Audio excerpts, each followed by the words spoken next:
Welcome to Chillin' 101. We hope this video helps. In this video, I will explain how to change Honda Civic tail lights. Before we begin, let's ensure you have all the necessary items. You'll need a Phillips head screwdriver, an 8mm socket, and a ratchet. A plastic trim removal tool or a small flathead screwdriver will also be very helpful for prying. Most importantly, have your new tail light bulb ready. Common types include the 7443 or 2057. Wearing gloves is a good idea to protect the bulb from skin oils. Now, let's get to the tail light assembly.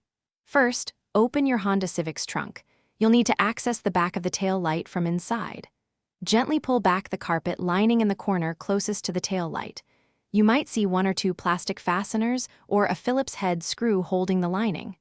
Remove these carefully, perhaps using a trim tool, to fully expose the back of the tail light housing. With the assembly exposed, it's time to replace the faulty bulb. Locate the specific bulb socket you need to change.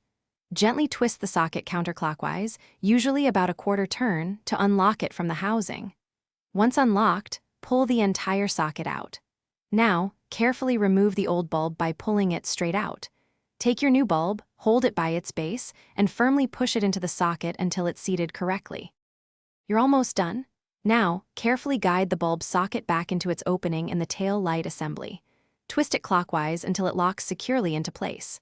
Once all bulbs are installed, gently push the trunk lining back into position and reattach any plastic fasteners or screws you removed earlier. Finally, close your trunk and test your new tail light.